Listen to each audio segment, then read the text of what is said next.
है, ये चैप्टर बिल्कुल भी नया नहीं है। इसको हम जब डिस्कस कर रहे होंगे ना, आप ज़रा अपने इन्वेंट्री वाले लेक्चर्स निकाल लीजिएगा, ख़ासतौर पे वो लेक्चर नंबर 2 जिसमें हमने मल्टीपल अकाउंट्स जो हैं वो अपने बनाए थे, जिसमें हमने देखा था कि लेबर, रॉ मटेरियल, ये सारा कुछ जो है जिसमें हमने डिस्कस किया था वो हमने लेके चलना है। अब देखिए, जब हम लास्ट चैप्टर पढ़े थे इन्वेंट्री वाला, हमने उसमें डायरेक्ट कॉस्ट और इनडायरेक्ट कॉस्ट का भी जो है वो डिस्कस किया था कि डायरेक्ट कॉस्ट क्या होती है और इनडायरेक्ट कॉस्ट जो है वो क्या होती है, हमने डिस्कस किया था और हमने पढ़ा भी था। अगर आपको वो आपने लेक्चर नोट्स ओपन करें जो आपने नोट किए होंगे इन्वेंट्री वाले, हम देखेंगे हम सारा कुछ ये करके आ चुके हैं। अब ज़रा इन्वेंट्री वाले चैप्टर खोलिएगा अपना, देखते हैं चैप्टर हमने वहाँ पे किया था कि नहीं किया था। हर एक चीज़ हम करके आ चुके हुए थे। हमें पता है कि हमारे पास बिजनेसेस जो हैं वो दो तरह के होते हैं। एक होते हैं हमारे बिज़नेस सर्विसेज वाले, जिसमें हम सर्विसेज वगैरह प्रोवाइड कर रहे हैं, और दूसरे हमारे बिजनेसेस जो होते हैं वो मैन्युफैक्चरिंग के होते हैं, जिसमें हम मैन्युफैक्चर करके चीज़ें बना के बेच रहे होते हैं। ये मैन्युफैक्चरिंग वाला पूरा चैप्टर जो है हम इन्वेंट्री में लेक्चर नंबर 2 जो था, जिसमें आपको याद हो बोर्ड के ऊपर हमने रॉ मटेरियल अकाउंट बनाया था, फिर हमने जो कन्वर्जन का अकाउंट बनाया था और एंड पे हमने फिनिश गुड्स का अकाउंट बनाया था, सारा हम वहाँ पे करके आ चुके थे। और वहाँ पे हमने ओवरहेड्स भी कैलकुलेट किए थे कि टोटल फिक्स कॉस्ट को हम डिवाइड करते हैं नॉर्मल प्रोडक्शन लेवल के ऊपर, तो मेरे पास क्या आ जाते हैं, ओवरहेड्स आ जाते हैं। इस चैप्टर हम सारा वहाँ पे डिस्कस करके आ चुके थे। उसके अलावा फिर हमने परपेचुअल इन्वेंट्री सिस्टम और पीरियोडिक इन्वेंट्री सिस्टम भी वहाँ पे डिस्कस आउट किया था, क्या होता है और किस तरह से हम उसको लेकर चल रहे होते हैं। एनीवेज, तो बिज़नेस हमारे पास दो तरह के हैं, सर्विसेज हैं और दूसरे कौन से होते हैं, हमारे पास मैन्युफैक्चरिंग बिजनेस होते हैं। सर्विसेज बिजनेस के फाइनल अकाउंट हमने देख लिए हुए, जिसमें सेल्स है उसमें से क्या लेस करवाएंगे, कॉस्ट ऑफ सेल्स, उसमें से उसकी आ जाएगी admin expenses, distribution expenses, selling and distribution, finance cost, आपके पास क्या आ जाएगा, प्रॉफिट आ जाएगा, और उसमें ऐसा कुछ भी नहीं होता। और उन सर्विसेज बिजनेस में क्या होता है कि आप इन्वेंट्री खरीद रहे हैं, वो फिनिश गुड्स होती हैं और फिनिश गुड्स ही बेच रहे होते हैं। ओपनिंग स्टॉक है, आपने चीज़ें खरीदी थी वो ऐड की, क्लोजिंग स्टॉक उसमें से लेस किया, कॉस्ट ऑफ सेल है, जीपी निकाल लिया। हम ये एक नॉर्मल बिजनेस में कर रहे हैं। अब इसमें क्या है, बेसिकली मैन्युफैक्चरिंग बिजनेस में आप चीज़ें बना के बेच रहे हैं, आप रॉ मटेरियल लेके आ रहे हैं, आप उन्हें मैन्युफैक्चर कर रहे हैं, फिर बेच रहे हैं, तो आपकी कॉस्ट ऑफ गुड्स जो है वो थोड़ी सी चेंज हो जाएगी कैलकुलेट करना, बट ये हम बढ़ के आ चुके हुए हैं। अब कॉस्ट ऑफ गुड्स सेल में बात करें तो हम ये एक दो कंसेप्ट्स पढ़ के आए थे इन्वेंट्री में, ये मुझे आप लोग ही बताएंगे। एक होती है हमारे डायरेक्ट कॉस्ट, और मैंने इसमें एग्जांपल भी दी थी, याद है आपको? कौन सी एग्जांपल थी? एग्जांपल क्या थी? तंदूर के नाम भूल गए हैं? ऊपर तिल भी थे। तो जो आटा लग रहा था डैट वॉज डायरेक्ट कॉस्ट। आपको पता है कि एक नान बनाने में कितने ग्राम आटा लगेगा, डायरेक्ट लेबर जो बनाने में खर्चा लग रहा था। और इनडायरेक्ट कॉस्ट क्या थी? तिल। आपको नहीं पता कि तिल कितने के एक नान के ऊपर लगेंगे, तो वो आपकी क्या थी? इनडायरेक्ट कॉस्ट थी। याद है आपको? इसके लिए मैंने आपको वहाँ पे एक लाइन भी लिखवाई थी कि डायरेक्ट कॉस्ट क्या होती है, जो पर यूनिट ट्रेसेबल होती है। क्या होती है? Per unit traceable. इसको लिख लें, आगे इंशाल्लाह आप जब सीएमए में आएंगे तो वहाँ पे आपको इसकी हेल्प मिलेगी डिस्कस करने में कि डायरेक्ट कॉस्ट क्या होती है। What is direct cost? Per unit traceable. क्या आपको पता है कि एक यूनिट बनाने पे कितना खर्चा आपका लगेगा, उसे हम क्या कहते हैं? डायरेक्ट कॉस्ट कहते हैं। जैसे आपको पता है कि एक नान बनाने के ऊपर आटा कितने ग्राम लगेगा, नाउ द आटा इज़ योर डायरेक्ट कॉस्ट। लेकिन आपको ये नहीं पता कि एक नान बनाने के ऊपर आग कितनी लगेगी, आग की कॉस्ट तो है। आपको ये नहीं पता कि एक नान लगाने के ऊपर तिल हैं कितने लगेंगे, ये भी आपको नहीं पता, बट कॉस्ट तो है। ये जो पर यूनिट ट्रेसेबल नहीं होती ने हम क्या कहते थे? Indirect cost. ये हम पढ़ के आ चुके थे। फिर इनडायरेक्ट कॉस्ट को हमने ये भी कहा था कि हमने क्या करना होता है, इसके लिए हम एक अल्टरनेटिव नाम यूज़ करते हैं, उसे हम क्या कहते थे? ओवरहेड्स। याद है कि भूल गए हो? क्या हम इनडायरेक्ट कॉस्ट के नाम इस्तेमाल करते थे? ओवरहेड्स का। और ओवरहेड्स को भी हमने देखा था कि इनको हम डिवाइड करते हैं नॉर्मल प्रोडक्शन लेवल के ऊपर, तो हमारे पास जो वैल्यू आएगी वो हम पर प्रोडक्ट में क्या कर रहे होंगे? ऐड कर रहे होंगे। याद आया कि नहीं आया? सारा चैप्टर हमने किया हुआ है, जस्ट रिकॉलिंग दैट चैप्टर। अब इसमें क्या होता है, इसमें हमारे पास जितनी भी डायरेक्ट कॉस्ट हैं, सम ऑफ ऑल डायरेक्ट कॉस्ट को हम क्या कहते हैं? प्राइम कॉस्ट कहते हैं। क्या कहते हैं? Prime cost. अब प्राइम कॉस्ट का मतलब क्या है? आपका डायरेक्ट मटेरियल, डायरेक्ट लेबर या अदर डायरेक्ट एक्सपेंसेस, मतलब जितने भी डायरेक्ट एक्सपेंसेस हैं इनको आप जमा कर लें, इसे हम क्या कहते हैं? प्राइम कॉस्ट कहते हैं। क्या कहते हैं? प्राइम कॉस्ट कहते हैं। All direct cost is equal to prime cost. और ये जो तरीका होता है ना, ये वाला, इसे हम कहते हैं मार्जिनल अकाउंटिंग सिस्टम। ये आप जाके सीए में इंशाल्लाह पढ़ेंगे, वहाँ पे भूलना नहीं है इस बात को, वरना आपको बड़ा लोग मजाक उड़ाएंगे कि आईटी में क्या करके आए हो। इसे हम कहते हैं मार्जिनल अकाउंटिंग सिस्टम, जिसमें हम सिर्फ क्या टेकअप करते हैं, जो हमारी डायरेक्ट कॉस्ट है सिर्फ हम उसको ही लेकर चलते हैं, और जितनी भी फिर इनडायरेक्ट कॉस्ट वगैरह होती हैं उन्हें हम क्या कहते हैं? ओवरहेड्स कह रहे होते हैं। अब डायरेक्ट कॉस्ट आपको पता है पर यूनिट ट्रेसेबल है। 5 रुपये का आटा लग रहा है, 2 रुपये की लेबर लग रही है, आपको पता है। 1 लाख यूनिट्स बनाओगे, 5 रुपये का एक बनता है, कितने के बन जाएंगे? 5 लाख के बन जाएंगे। तो ये पर यूनिट क्या है? ट्रेसेबल है। अब इसका ग्राफ इस तरह से बनता है, जितने आपके यूनिट्स इंक्रीज होंगे आपकी पर यूनिट कॉस्ट भी क्या होगी? इंक्रीज होगी। तकरीबन डायरेक्ट कॉस्ट का ग्राफ जो है वो आपका ये बनता है। 1 यूनिट बनाओगे खर्चा कम है, 2 बनाओगे ज़्यादा, 3 बनाओगे और ज़्यादा, लेकिन पर यूनिट सेम रहेगा। ये क्या रहेगा? पर यूनिट सेम रहेगा। इसका ग्राफ कुछ इस तरह से आपका बन रहा होता है कि पर यूनिट कॉस्ट क्या रहेगी? आपकी सेम रहेगी, लेकिन बनाते जाएंगे खर्चा जो है वो क्या होता जाएगा? ज़्यादा होता जाएगा।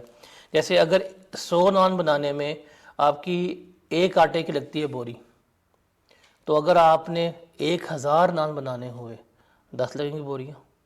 अगर आपने 3000 बनाने हुए तो 30 लगेंगी बोरियाँ। तो जितने बनाएंगे उतने आपका खर्चा बढ़ता रहेगा। लेकिन तब भी आप बेशक 3000 नान ही क्यों ना बना रहे हो, 1 नान के ऊपर आपका आटा 100 ग्राम में लग रहा होगा। तो पर यूनिट क्या रहती है? ये सेम रहती है, और इंक्रीज होगी तो हम क्या करते रहेंगे? इसको इंक्रीज करते रहेंगे। अब ये चीज़ जो है ये भी हम वहाँ पे देख के आए थे। लेक्चर नंबर 3 था इन्वेंट्री का, बोर्ड के ऊपर ये लिखा था, सिर्फ प्राइम कॉस्ट का नाम ने लिखा था। अच्छा जी, अब ये है बुक में लिखा होगा, बुक के ऊपर हाईलाइट कर लें इसको, और इसका रेफरेंस के तौर पर लेक्चर नंबर 3 इन्वेंट्री का जो हमने डिस्कस किया था। देखिए, direct material cost plus direct labour cost plus direct expenses, इसे हम क्या कहते हैं? प्राइम कॉस्ट कहते हैं। जो लेक्चर नंबर 3 में जब कन्वर्जन वाला एरिया पढ़ रहे थे, कन्वर्जन कॉस्ट का, वहाँ पे मैंने आपको बोर्ड के बिल्कुल मिड में लिखवाया था जाके ये कि direct labour, direct material, direct expenses equal to क्या होते हैं? प्राइम कॉस्ट होती है। अच्छा, इस प्राइम कॉस्ट में अगर हम प्रोडक्शन ओवरहेड ऐड कर दें तो उसे हम क्या कहते हैं? फुल प्रोडक्शन कॉस्ट कहते हैं। आपने जब ये चैप्टर पढ़ना होता है तो इतना ही आपके लिए रेलेवेंट है जो आपने देखना है। हमने फिर ये भी पढ़ा था कि हमारे पास ओवरहेड जो हैं वो 2 तरह के होते हैं। कौन कौन से? हाँ, ओवरहेड्स तो सारे होते हैं, इंडायरेक्ट हैं। क्या हो गया? ओवरहेड्स हमारे पास 2 तरह के होते हैं। कौन कौन से? प्रोडक्शन और नॉन प्रोडक्शन। और हम एसेट की कॉस्ट में कौन से ऐड करते हैं? प्रोडक्शन। एग्जाम्पल भी ली थी कि selling cost, distribution cost, marketing cost, ये कभी भी एसेट की कॉस्ट में ऐड नहीं होती। इन्वेंट्री कॉस्ट में क्या ऐड होगा? इनडायरेक्ट मटेरियल, जैसे वो हमने तिलों की बात की थी, वो ऐड होंगे। तो ये सारे आप पे कौन से आएंगे? प्रोडक्शन ओवरहेड्स आ रहे होंगे। नॉन प्रोडक्शन ओवरहेड्स आपके इसमें नहीं आएंगे। ओवरहेड्स का मतलब होता ही इनडायरेक्ट है। क्या होते हैं? हाँ, अब आगे फिर हमने इसके 2 टाइप पढ़ी थी, एक होते हैं वेरिएबल, एक होते हैं फिक्स। जैसे मशीन के depreciation is a fixed overhead, ठीक है। अब मशीन से तो यूनिट से प्रोड्यूस हो रहे हैं, इन्वेंट्री ही बन रही है। अब मशीन की डेप्रिसिएशन क्या है? फिक्स ओवरहेड्स है। आपको पता है हर साल मशीन की डेप्रिसिएशन लाख रुपये आनी है। आप उसको एसेट डिवाइड करके नॉर्मल प्रोडक्शन लेवल के ऊपर पर यूनिट डेप्रिसिएशन को एसेट की कॉस्ट में ऐड कर सकते हो। आप रेंट पे कर रहे हो, rent is a fixed overhead, ये है फिक्स्ड ओवरहेड। एक होते हैं वेरिएबल ओवरहेड। वेरिएबल ओवरहेड का मतलब है 1 यूनिट बनाओगे खर्चा होगा। तो वेरिएबल ओवरहेड्स के तो आपको रेट गिवन होगा, यूनिट से मल्टीप्लाई करेंगे, हम ऐड कर देंगे। फिक्स ओवरहेड के लिए क्या था? हम उसको नॉर्मल प्रोडक्शन लेवल पर डिवाइड करेंगे, फिर जो आंसर आएगा वो हम ऐड करेंगे। तो remember, prime cost plus overheads is equal to full production cost लिख लें कहीं पे, और इसको लिख लें ताकि एमसीक्यूज आपको याद रहे। Prime cost plus production overhead, और प्रोडक्शन ओवरहेड पे दोनों ओवरहेड आएंगे, प्रोडक्शन ओवरहेड में दोनों ओवरहेड्स आपके जो हैं आएंगे, वेरिएबल ओवरहेड्स भी आएंगे और आपके फिक्स ओवरहेड्स भी है, दोनों आएंगे, is equal to total cost या फुल प्रोडक्शन कॉस्ट। जब हम कॉस्ट ऑफ सेल निकाल रहे हैं ना, क्योंकि हमने सेल्स में क्या लेस करवानी है, कॉस्ट ऑफ सेल, तो कॉस्ट ऑफ सेल में ये फुल प्रोडक्शन कॉस्ट आएगी। कॉस्ट ऑफ सेल में क्या आएगी, full production cost, that's it. Sales minus full production cost, that is equal to your GP. और उसमें से अगर आप non production cost, administrative higher overhead और सेलिंग कॉस्ट वगैरह ऐड कर देंगे, लेस करवा देंगे, तो आपके पास क्या आ जाएगा, नेट प्रॉफिट आ रहा होगा। तो हमारे लिए सिर्फ क्या है यहाँ पे, वो कॉस्ट ऑफ सेल्स वाला एरिया जिसको हमने लेके चलना है। हम सारा एरिया करके आ चुके हैं। आप बेशक अभी चैप्टर खोलें इन्वेंट्री वाला, आप वेरीफाई कर सकते हैं, हम एक एक बात, variable, fix, production, non production, production को per unit cost per divide करना, सवाल भी करवाया था आपको। इवन आपको एक मैंने रूल भी लिखवाया था कि हम नॉर्मल प्रोडक्शन लेवल के ऊपर डिवाइड करते हैं, लेकिन अगर एक्चुअल प्रोडक्शन ज़्यादा हो जाए नॉर्मल प्रोडक्शन से, फिर हम फिक्स ओवरहेड्स को एक्चुअल प्रोडक्शन पर डिवाइड करते हैं। ये भी मैंने बात लिखवाई हुई है आपको। तो ये सारा चैप्टर हम करके आ चुके हैं। ये ज़रा देख लें, इसको देखें, इसकी समझ आती है टेबल को, इसमें से एक आधा एमसीक्यू आने के चांसेस होते हैं। ये फाइनल अकाउंट है। अब फाइनल अकाउंट हम सारा कल पढ़े थे ना, उसमें हमारे पास क्या थी, परचेजेस थी, opening stock plus purchases minus cost of sale. इसमें सिर्फ क्या होगा, इसमें जो कॉस्ट ऑफ सेल वाला एरिया है ना, उसमें आ जाएगा कि आपने ओवरहेड्स ऐड करने होंगे। ये बड़ा रेयर आता है, बट ये सिर्फ, बाकी सारा कुछ वही है, एक्सपेंसेस, बैलेंस शीट, सारा कुछ वही होगा। हाँ, इससे क्लोजिंग स्टॉक में जो है वो क्या हो जाएगा, रॉ मटेरियल का अलग आ जाएगा, वर्क इन प्रोसेस का अलग आ जाएगा, फिनिश गुड्स का अलग आ जाएगा। क्लोजिंग स्टॉक ये फाइनल अकाउंट है।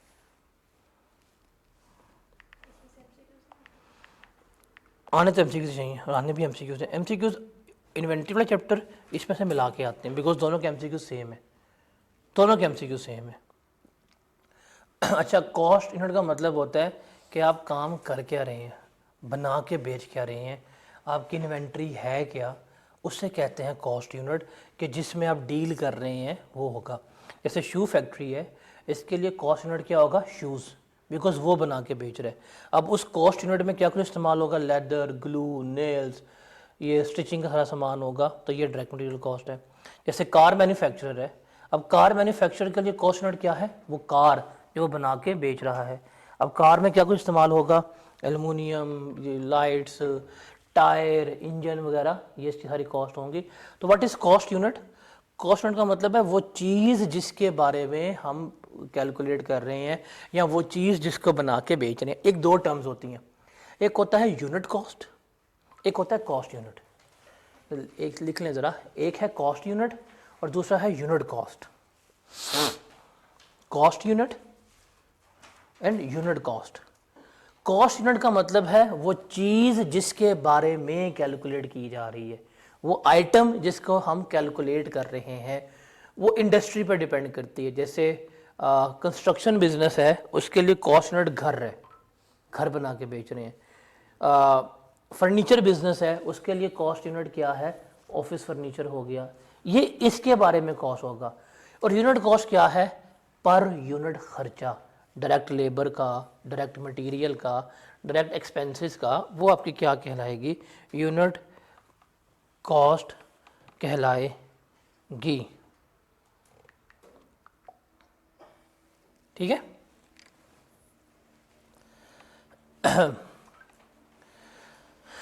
अच्छा, अब आप देखेंगे कि ये वाला सीन जो है, आप कहेंगे ये तो अजीब व गरीब सी बनी हुई है। Lecture number 3 room number 1 board के ऊपर मैंने बना के दिया है आपको।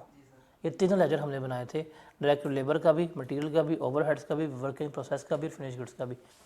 अपने लेक्चर में आप देखें, मैंने ये तीनों लेक्चर आपको इकट्ठे बनाए थे और फिनिश गुड्स बोर्ड के ऊपर बाकायदा कैलकुलेट करके दिखाए थे कि इस तरह से हम इसको लेकर चल रहे होते हैं। वो 3 अकाउंट से हमने बनाए थे कि हमने डायरेक्ट मटीरियल का अकाउंट बनाया था, फिर हमने देखा था कि उस मटेरियल से क्या जाएगा, वर्किंग प्रोसेस में जाएगा, फिर वर्किंग प्रोसेस से कहाँ जाएगा हमारा फिनिश गुड्स में जा रहा होगा, तो हमें 3 अकाउंट देख के आ चुके होंगे। मेरे ख्याल से ये 3 अकाउंट आपके लिए अब नए अकाउंट नहीं होने चाहिए। उसके बाद है कॉस्ट अकाउंटिंग सिस्टम। अच्छा, ये है इंटीग्रेटेड एंड इंटरलॉकिंग सिस्टम, इसको छोड़ दें, ये नहीं करना आपने। ये है जब आप कॉस्ट अकाउंटिंग में जाएंगे ना पढ़ने के सीएमए में, वहाँ पढ़ेंगे आप कि इंटीग्रेटेड सिस्टम क्या होता है और इंटरलॉकिंग सिस्टम क्या होता है, वो छोड़ दें आप, इसे करने की ज़रूरत नहीं है आपको। ये बस इंटरलॉकिंग सिस्टम जो है बेसिकली ये जो हमने परपेचुअल और पीरियोडिक सिस्टम किया है ना, ये वही है, बट ये कॉस्ट ऑफ प्रोडक्शन के हिसाब से है। अब इंटीग्रेटेड सिस्टम क्या है, इंटरलॉकिंग सिस्टम क्या है कि आपने profit and loss account calculate करना है। एक तो है ट्रांजैक्शन बाय ट्रांजैक्शन, जिसमें परपेचुअल में था, एक दूसरा है पीरियड एंड के ऊपर। अगर आप इसकी एंट्रीज देखना चाहते हैं तो कुछ इस तरह से होगी इंटीग्रेटेड सिस्टम के ऊपर कि जहाँ पे हम 2 लेजर्स जो हैं इकट्ठे मेंटेन करते हैं, लेकिन सेल्स का और परचेज का लेजर आपस में क्या करता है, आपका चल रहा होता है। जैसे आप रॉ मटेरियल परचेज करेंगे तो इन्वेंट्री अकाउंट डेबिट हो जाएगा और पेबल जो या कैश जो है आपका क्या हो जाएगा, क्रेडिट हो जाएगा। आप ये एंट्री पढ़ के आ चुके होंगे। अगर मैं नाम मिटा दूँ ना आपका, क्योंकि सारा हमने पढ़ा तो है, इतने सिस्टम कौन से। फिर आप जब सैलरीज वगैरह पे करते हैं तो सैलरीज अकाउंट डायरेक्ट लेबर जो है वो डेबिट हो जाएगा। सैलरीज पे की हैं तो क्रेडिट हो जाएंगी, अगर पेबल है तो क्या हो जाएगी, लाइबिलिटी आपकी आ जाएगी।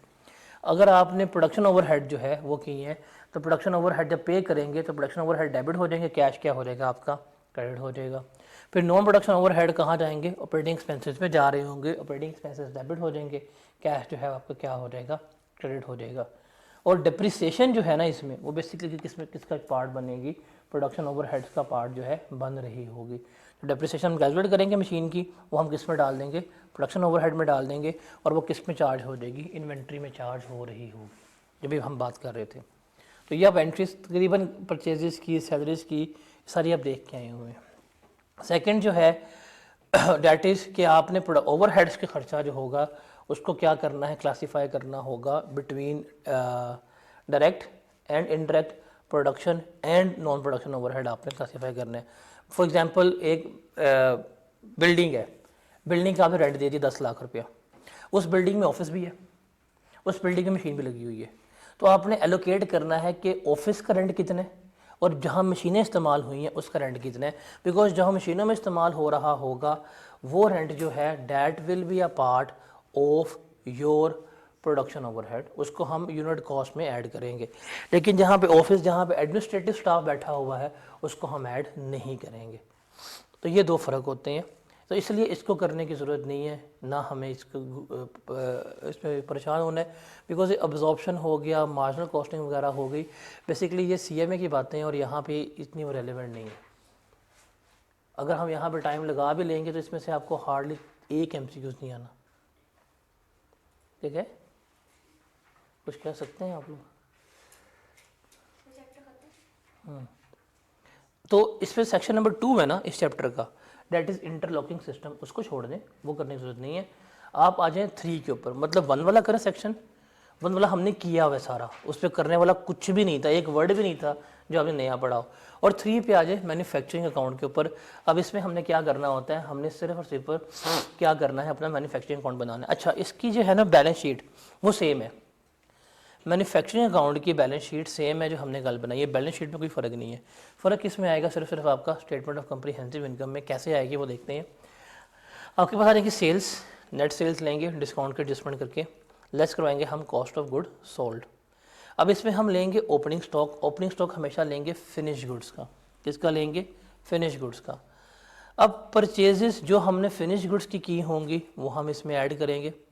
फिर जो हमने कॉस्ट ऑफ गुड्स मैन्युफैक्चर की हैं खुद, वो भी हम इसमें क्या करेंगे, ऐड करेंगे। अब ये है जी, इसमें डायरेक्ट लेबर, डायरेक्ट मटेरियल, वो सारी यूनिट कॉस्ट निकालेंगे, वो इसमें आ जाएगी।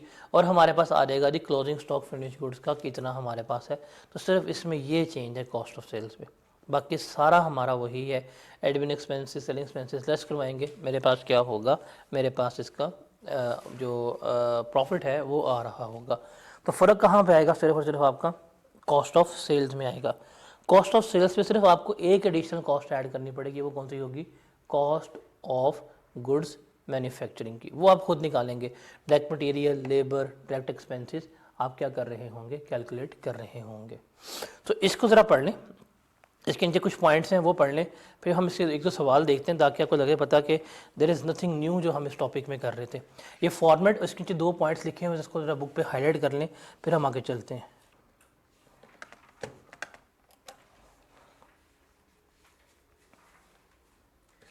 अब हमें कैसे चलेगा पता कि हमें फाइनल अकाउंट आया है वो मैन्युफैक्चरिंग अकाउंट है या सिंपल है? सिंपल अगर सवाल में रॉ मटेरियल गिवन है ना, now it is manufacturing account. इससे सवाल है हमने इसका मैन्युफैक्चरिंग अकाउंट बनाना है और स्टेटमेंट ऑफ कॉम्प्रिहेंसिव इनकम बनानी है फॉर ब्यूटी बार मार limited for the year ended 31 December 2018। अच्छा, इसमें से पता है MCQs क्या आएंगे? सिर्फ और सिर्फ कॉस्ट ऑफ प्रोडक्शन के। आपको दे देगा रॉ मटेरियल, आपको दे देगा लेबर, कहेगा जी बताएं पर यूनिट कॉस्ट कितनी होगी, सिर्फ वो वाले MCQs हैं इसमें। कहता है following data has been extracted from the books of Beauty Bar Limited एड 31 दिसंबर 2018। उसने आपको इन्वेंट्री दी है और सारी ओपनिंग है। रॉ मटेरियल 15,000 का है, वर्क इन प्रोसेस 10,000 का है, फिनिश गुड्स 25,000 की हैं, आपने रॉ मटेरियल परचेज़ किया 50,000 रुपये का, सेल्स की हैं 5 लाख की, डायरेक्ट लेबर आपकी इनकर हुई है। अब देखिए डायरेक्ट लेबर है, इसको हाईलाइट कर लीजिएगा because that is your direct cost. Rent है, रेंट इनडायरेक्ट कॉस्ट होती है, इलेक्ट्रिसिटी इनडायरेक्ट कॉस्ट है, ऑफिस सैलरीज है, फिर डेप्रिसिएशन फॉर द ईयर उसने आपको दी है ऑफिस की, फैक्ट्री की, एडवर्टीजमेंट है, फिर उसने आपको क्लोजिंग इन्वेंट्री दी है, रॉ मटेरियल की, वर्किंग प्रोसेस की, फिनिश गुड्स की। उसने फिर नीचे क्या बताया है, rent and electricity are to be apportion. 70% factory की है, 30% किसकी है, ऑफिस की है। अब जो फैक्ट्री वाली है that is your fix cost, इसे हमने क्या करना है, पर यूनिट कॉस्ट में ऐड करना होगा। तो ये हमें बेसिस बताएगा। अब कितनी इलेक्ट्रिसिटी है, 18,000। 18,000 का हम 70% लेंगे, जो जवाब आएगा वो इन्वेंट्री में ऐड किया जाएगा। सैलरीज कितनी है हमारी, 30,000, इसका हम क्या लेंगे, 70% लेंगे, जो जवाब आएगा हम सैलरीज में ऐड कर रहे होंगे। इसको ज़रा रीड करें, फिर इसको देखते हैं कैसे सॉल्व करेंगे, जल्दी करें। अब इसमें जब मैन्युफैक्चरिंग अकाउंट की बात करेंगे ना, तो हमने परचेजेस, उस पर फिर क्या हमने ऐड करना है, जो हमारी कन्वर्जन हुई है, हमारे पास क्या आ जाएगा, कॉस्ट ऑफ गुड्स मैन्युफैक्चर्ड आ जाएंगी। अब देखें सवाल में उसने हमें कितने की दी हैं परचेजेस, 50,000 रुपये की। अच्छा, इसमें अगर कैरेज इन होगा तो हम वो ऐड करेंगे। आप ख़रीद के लेके आए हैं, आपकी जो इनडायरेक्ट जितनी भी डायरेक्ट कॉस्ट हैं, ज़रा वो चैप्टर खोलिएगा इन्वेंट्री वाला, इन्वेंट्री वाला चैप्टर खोलिएगा, उसमें मैंने आपको ना तमाम डायरेक्टली एट्रीब्यूटेबल कॉस्ट लिखवाई थी, जो जो इन्वेंट्री को ख़रीदने के लिए रेलेवेंट थी, जिसमें कमीशंस भी हो सकती हैं, जिसमें से कैरेज इन भी आपका हो सकता है, ये सारा कुछ शामिल था। ज़रा देखिएगा वो रॉ मटेरियल के लिए जो हमने लिखी थी, क्या कुछ था उसमें, परचेज प्राइस, ज़रा बताइएगा क्या क्या था। नहीं, वो शुरू करें परचेज प्राइस से, क्या कुछ था। हाँ जी, ये सारा कुछ इस पर अप्लाई होगा, ये सारा कुछ इसमें आएगा। उसने आपको कहा जी ऊपर सवाल में आपने रॉ मटेरियल परचेज़ की है, नीचे गिवन करता है आके जी आपको इस रॉ मटेरियल पर 10% डिस्काउंट मिला, तो नेट करके लिखोगे आप, परचेज़ रिटर्न हुई है नेट करोगे, तो वो सारा कुछ जो हमने इन्वेंट्री वाले चैप्टर में पढ़ा था, जिसमें purchase price plus non refundable taxes plus commission plus carriage in वगैरह हो गया, डिलीवरी कॉस्ट, हैंडलिंग कॉस्ट, ये सारा कुछ बीच में ऐड करके लिखना आपने। तो ये सारा कुछ क्या होगा, रॉ मटेरियल में ऐड होगा। यहाँ थोड़ा सा आपने अलर्ट रहना है। अच्छा, उसके बाद आपके पास है ओपनिंग स्टॉक, ये देखिए 15,000 का स्टॉक होगा, आपको पता है ये आपके पास परचेज फॉर द ईयर है, ये आपने ऐड किया स्टॉक 15,000 का। अब जो आपके पास जवाब आया है वो है 65। ये है टोटल मटेरियल जो अवेलेबल है कंजम्पशन के लिए, इस्तेमाल होने के लिए। टोटल मटेरियल अवेलेबल है किसके लिए, कंजम्पशन के लिए, इस्तेमाल होने के लिए। उसके बाद हम इसमें से क्या करेंगे, हम इसमें से लेस करवा देंगे क्लोजिंग स्टॉक, वो कितना है, 11,000 है। तो ये हमारे पास क्या जवाब आएगा, कॉस्ट ऑफ मटेरियल कंज्यूम, क्या आ जाएगा, कॉस्ट ऑफ मटेरियल कंज्यूम। अब आप एक लाइन लिख लें, ओपनिंग मटेरियल, बस ये MCQs में याद करें, opening material plus purchase material is equal to total material available for consumption. Opening material plus purchase material is equal to total material available for consumption, कि ये वो टोटल मटेरियल है जिसे हम क्या करेंगे, कंज्यूम करेंगे। ठीक है। उसके बाद है, जब आप इस टोटल मटेरियल जो आपके पास अवेलेबल है, इसमें से आप अगर लेस करवा दें क्लोजिंग मटेरियल, तो इसको हम कहते हैं मटेरियल कंज्यूम्ड या मटेरियल यूज्ड। ये दो चीज़ें आपने याद रखनी है, भूलनी नहीं है, ठीक है। ये दो टर्म्स, एक total material available for consumption और दूसरा मटेरियल कंज्यूम्ड।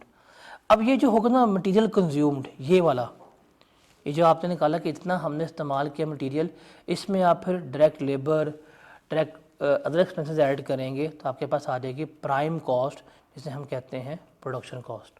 क्या आ जाएगी? Prime cost. तो प्राइम कॉस्ट कैसे निकालनी है आपने? टोटल मटेरियल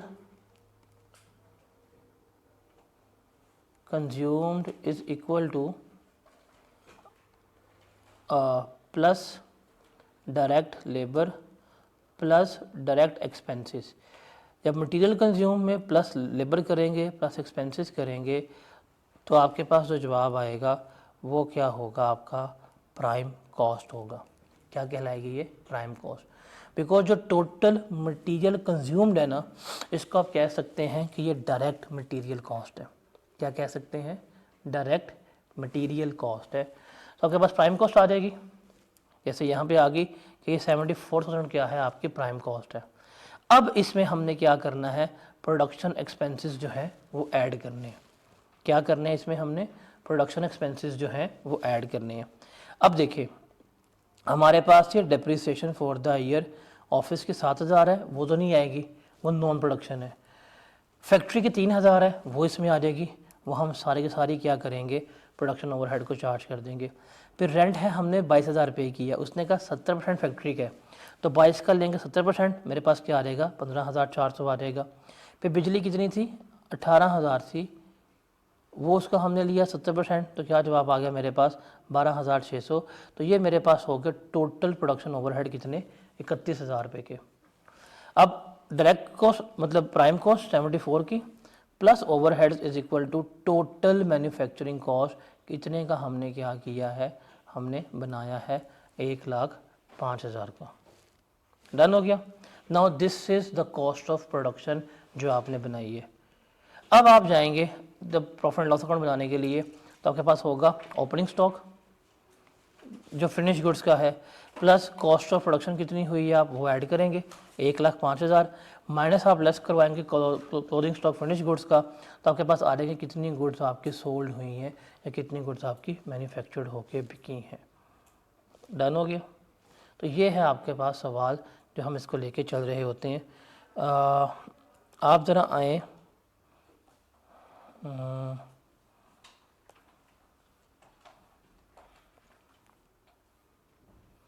हाँ जी, ये क्वेश्चन ज़रा रीड करें।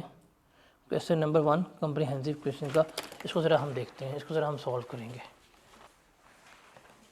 रिक्वायरमेंट है जी, prepared relevant ledger account, manufacturing account, statement of comprehensive income for the month of March 2020। The following balances and transaction relate to the month of March 2020 of Maria Enterprises. ME manufacture and sells only one product which it had patented and branded last year. एक ही चीज़ है, बना के बेच रहे हैं। उसने inventory का balance दिया है, रॉ मटेरियल ओपनिंग है, क्लोजिंग है, सारा कुछ गिवन किया उसने। अभी रॉ मटेरियल जो है डायरेक्ट मटेरियल 1,000 kg का है, 1.5 लाख रुपया कीमत है, तो पर केजी क्या है ज़रा बताएं? 1.5 लाख इंटू 1000 करें, आपके पास पर केजी वैल्यू आ जाएगी, कितनी बनती है?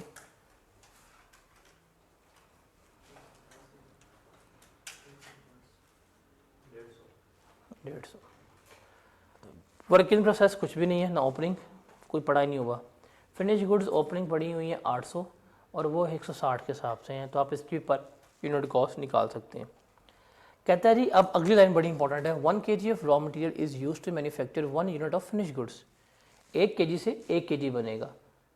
The budgeted production overheads are rupees 1 lakh and normal capacity जो है 5,000 है। कि बजट किया है कि हमारा खर्चा जो होगा ना 1 लाख होगा और हमारी कैपेसिटी जो है हम 5,000 यूनिट्स ही बना पाएंगे, जिसने हमें बता दिया ओवरहेड्स का कि ये हमारा ओवरहेड अब्जॉर्प्शन रेट होना चाहिए।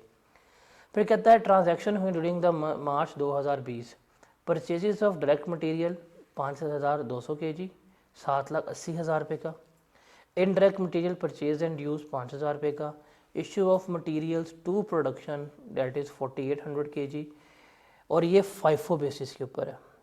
ये जो है मटेरियल इसको आप प्रोडक्शन में लेके जा रहे हो फाइफो बेसिस, जो पहले खरीदा पहले जाएगा, बाद वाला बाद में जाएगा। टोटल पेरोल सैलरी 2,04,000 रुपये की है, पेरोल ऑफ प्रोडक्शन सुपरवाइज़र 20,000 रुपये की है, payroll relating to selling and admin department 40,000 रुपये का है। तो 2,04,000 टोटल सैलरी है, उसमें से नॉन प्रोडक्शन लेस करवा देंगे, आपके पास आ जाएगी प्रोडक्शन सैलरीज जो हमने एसओटी कॉस्ट इन्वेंट्री कॉस्ट में ऐड करनी है। फिर production expenses other than depreciation 39,600 के हैं, selling and admin expenses other than depreciation 35,400 के हैं, डेप्रिसिएशन 48,000 की है, और 80% जो है वो किसका ताल्लुक है, प्रोडक्शन के साथ इसका ताल्लुक है। और सेल्स उसने की है 12,50,000 रुपये की, 5,000 यूनिट्स जो हैं बेचे हैं उसने। There is no work in process at the end of March 2020, और the inventory finish goods inventory is measured using periodic weighted average method using predetermined absorption rate. Prepare relevant ledger, manufacturing account and statement of comprehensive income for the month of मार्च 2020। अब ये सवाल है paper में mostly आपसे वो इन ledgers के balances निकलवाएगा या कितना इशू हुआ मटेरियल किस किस डिपार्टमेंट में वो करवाएगा। इसको एक दफ़ा पढ़ लें, फिर मैं इसको बताता हूँ कि आपको पेपर में इस चैप्टर में से रेलेवेंट एक्सपेक्टेड एमसीक्यूज कौन कौन से आने। अब इस चैप्टर में पहला आपको एमसीक्यूज क्या आ सकता है, how many KGs of material issue to production, या how much value of material issue to production. तो बेसिकली वो क्या मांग रहा होगा आपसे, इन्वेंट्री का अकाउंट मांग रहा होगा मटेरियल का। अब ये आपको पता है ओपनिंग आपका कितना था, 1000 kg था, आपने लिख लिया। आपने परचेज कितने किए हैं परचेजेस 5200 की, तो 1.5 लाख जमा 7,08,000, और फिर आपने 5,000 रुपये का इनडायरेक्ट मटेरियल भी ख़रीदा है, वो भी किस में आ जाएगा, इसमें ऐड हो जाएगा। तो टोटल केजी कितने परचेज़ किए 6,200 के, और वैल्यू कितनी हुई है आपकी 935 की है। अब जो इनडायरेक्ट मटेरियल आपने इस्तेमाल किया है वो कहाँ जाएगा, डायरेक्टली प्रोडक्शन ओवरहेड में जा रहा होगा। प्रोडक्शन ओवरहेड का अकाउंट डेबिट होगा और मटेरियल का अकाउंट क्या हो जाएगा, क्रेडिट हो जाएगा। वो हम शो कर देंगे कहाँ पे, क्रेडिट साइड के ऊपर। अब हमने निकालना है कि हमने कितना इन्वेंट्री को वर्क इन प्रोसेस में भेजा है। उसने ऊपर लिखा हुआ है फाइफो बेसिस के ऊपर, और उसने कहा है जितना आप मटेरियल लेंगे पर केजी से पर वही क्या बनेगा, बन रहा होगा। अब देखते हैं कि हमने करना क्या है और कैसे है। देखें हमारे पास ओपनिंग जो मटेरियल था वो 1000 kg था, ठीक है। आपने कितना परचेज किया 5200 kg, और आपने कितना भेजा 4800 kg प्रोडक्शन के लिए। तो अगर आप इसको निकालेंगे तो आपका रॉ मटेरियल कितना इस्तेमाल हुआ, 1000 kg ओपनिंग इन्वेंट्री सी, 5200 kg जो है आपने परचेज़ की है, और इसमें से 4800 जो है वो आपने क्या की है, इशू की है, ताकि बता देगा कि इतने 100 kg जो है वो आपने क्या किया है, इस्तेमाल किया है, इतने 100 kg आपने इस्तेमाल किया है। अब आपको लग गया पता कि आपने जो प्रोडक्शन के लिए भेजा है वो 4800 kg है, तो इसको हम लेके चलेंगे फाइफो बेसिस के ऊपर।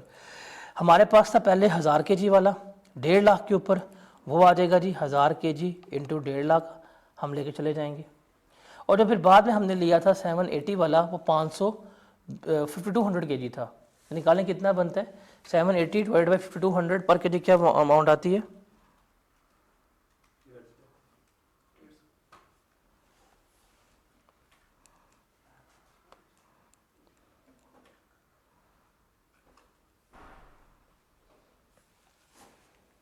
कितनी आई। तो आप क्या करेंगे, 150 इंटू रिमेनिंग करेंगे, आपके पास आ जाएगी वैल्यू कि जो रिमेनिंग इशू हुआ है। तो टोटल जो आपका इशू हुआ मटेरियल वो कितना है, 720 का है, तो यहाँ आ जाएगा। तो अब आपके पास आ जाएगा कि आपके पास क्लोजिंग मटेरियल जो है वो कितना मौजूद है, आप बैलेंसिंग फिगर जो है वो कैलकुलेट कर लोगे। तो इस चैप्टर से आपको ये वाला एमसीक्यूज मोस्ट फ्रिक्वेंटली आस्क होंगे कि कितनी इन्वेंट्री इशू हुई है प्रोडक्शन के लिए। दो चीज़ें पूछेगा, या तो वो आपसे केजीस में आंसर पूछ सकता है, या तो वो आपसे वैल्यूज़ में आंसर पूछ सकता है कि कितने की इन्वेंट्री जो है वो आपने इस्तेमाल की है। डन हो गया। फिर सेकंड होगा आपका पेरोल अकाउंट, सैलरीज का अकाउंट। उसने आपको बताया कि सैलरी का आपका एक्सपेंस कितना है, 2,04,000 है। आपने यहाँ पर लिख दिया कि आपका एक्सपेंस है 2,04,000। अब इसमें से जो जो नॉन प्रोडक्शन वाली है वो निकाल लें। अब सेलिंग एंड एडमिन जो है 40,000 की थी, वो तो इसमें नहीं आनी चाहिए, हम वो इसमें से रिमूव कर देंगे, वो हमने क्या कर दी, क्रेडिट कर दी। फिर उसके अलावा 20,000 जो है ये प्रोडक्शन सुपरवाइज़र की है, ये इनडायरेक्ट होती है, ये डायरेक्ट नहीं होती, बिकॉज उसको आपने पे करना ही करना है, वो भी आप निकाल देंगे। तो आपके पास जो रिमेनिंग सैलरी बचेगी ये आपकी क्या कहलाएगी, डायरेक्ट लेबर कॉस्ट कहला रही होगी। तो वो आपको टोटल लेबर कॉस्ट गिवन करेगा जैसे उसने यहाँ पे गिवन की है, और वो कहेगा कि मुझे इसमें से डायरेक्ट कॉस्ट और इनडायरेक्ट कॉस्ट जो है सेपरेट कर दो। एक चीज़ याद रखेगा, सुपरवाइज़र सैलरी, मैनेजर सैलरी, ये सारी क्या होती हैं, इनडायरेक्ट होती हैं। सिर्फ यहाँ पे कंफ्यूज करेगा वो आपको। और जो इनडायरेक्ट कॉस्ट होती है वो किस में ऐड होती है, आपके ओवरहेड्स में जो है वो क्या करेंगे, शामिल हो रहे होंगे। किसके पार्ट बनेंगे, जो आपका प्रोडक्शन ओवरहेड है उसमें क्या कर रहे होंगे, आप शामिल कर रहे होंगे इनडायरेक्ट को। और जो डायरेक्ट लेबर है वो तो एज इट इज किस में जाएगी, आपके प्रोडक्शन कॉस्ट में ऐड हो जाएगी। फिर थर्ड आप बनाएंगे प्रोडक्शन ओवरहेड। अब जो जो आपके प्रोडक्शन ओवरहेड हैं वो इसमें आ जाएंगे। देखें ये प्रोडक्शन ओवरहेड है 39600, आप इसमें क्या करेंगे, ऐड करेंगे। इन्वेंट्री आ जाएगी, इसमें ऐड हो जाएगी 5,000 रुपये की। ये जो आपने अभी निकाला सैलरी मैनेजर की, वो भी इसमें क्या हो जाएगी, ऐड हो जाएगी। इसके अलावा जो डिप्रिसिएशन थी 48,000, इसका क्या लेंगे आप, 80% लेंगे, वो भी क्या करेंगे आप प्रोडक्शन ओवरहेड्स में ऐड कर देंगे। तो जो जो प्रोडक्शन ओवरहेड्स की हैं, इसमें नॉन प्रोडक्शन का खर्चा कभी भी नहीं आना आपका, डिस्ट्रीब्यूशन सेलिंग ये इसमें नहीं आएगा। तो जब इसे आप क्लोज करेंगे तो आपके पास आ जाएगा कि भाई इन्वेंट्री को हमने क्या करना है, इतना चार्ज करना है। डन हो गया। ये वाला अकाउंट होता है जहाँ बच्चा फंसता है, क्योंकि नॉन प्रोडक्शन और प्रोडक्शन ओवरहेड जो है वो क्या होता है, बीच में ले जाता होता है। तो ये आपने लेके चलना है। अब देखें, अब यहाँ पे देखिए गौर से क्या था, उसने कहा था बजटेड प्रोडक्शन ओवरहेड कितने होने चाहिए, 1 लाख के। क्या किया था, बजट कितना होना चाहिए, 1 लाख का। जब आपने इसको कैलकुलेट किया, इसका सम किया, ये कितना बन गया, 1,03,000। जब आप उसको कंपेयर करेंगे, जब इनका सम करके कंपेयर करेंगे इन्वेंट्री में, जो डिफरेंस आएगा that is your under absorbed, कि इतना हमने खर्चा कम किया। खर्चा कम करेंगे तो इन्वेंट्री से लेस करवा देंगे, खर्चा ज़्यादा होगा तो हम इन्वेंट्री में क्या करेंगे, ऐड कर देंगे। तो अगर ज़्यादा होता, फॉर एग्जांपल उसने कहा था बजट 1 लाख का है और मेरा 1,10,000 लग जाता, तो फिर ये मेरे कहलाने थे ओवर एब्जॉर्ब्ड, कि मैंने खर्चा लाख का करना था, मैंने 10,000 क्या कर दिया है, ज़्यादा कर दिया है। तो ये मेरे क्या है, अंडर एब्जॉर्ब चल रहे होंगे। ये चीज़ जो है वो आपने देखनी होती है। बाकी आपका इन्वेंट्री का मैन्युफैक्चरिंग अकाउंट सेम वही बनेगा जो हम बना के आए हैं, that is raw material, closing stock, direct labour आएगा, मटेरियल अवेलेबल फॉर कंजम्पशन हो गई, मटेरियल कंज्यूम हो गया, प्राइम कॉस्ट आ गई, मैन्युफैक्चरिंग कॉस्ट आपके पास क्या आ रही है, कॉस्ट ऑफ गुड्स प्रोडक्शन आ रही होगी। इसमें से लॉन्ग क्वेश्चन आने के चांसेस ना होने के बराबर है, शायद कभी ना आए। फाइनल अकाउंट वही आएगा जो हम देख के आए हैं। बट स्टिल अगर आप देखें इस चैप्टर में से सिर्फ आपको मैंने कहा था इंटरलॉकिंग सिस्टम ना करें, बाकी हर एक चीज़ हम इस चैप्टर में से करके बैठे हुए थे इन्वेंट्री वाले अकाउंट में जब हम पढ़ रहे थे। तो इस चैप्टर को रिवाइज़ करना है ना, तो आप इस चैप्टर की बजाय वो चैप्टर जो है इन्वेंट्री वाला वो रिवाइज़ करें। उसके एमसीक्यूज़ करने के बाद जब आप इसके एमसीक्यूज़ देखेंगे सारे वही हैं, सारे जो हैं वही एमसीक्यूज़ जो हैं वो शुमार हो रहे होते हैं। तो इसको भी हम यहाँ पे पॉइंट अप करते हैं।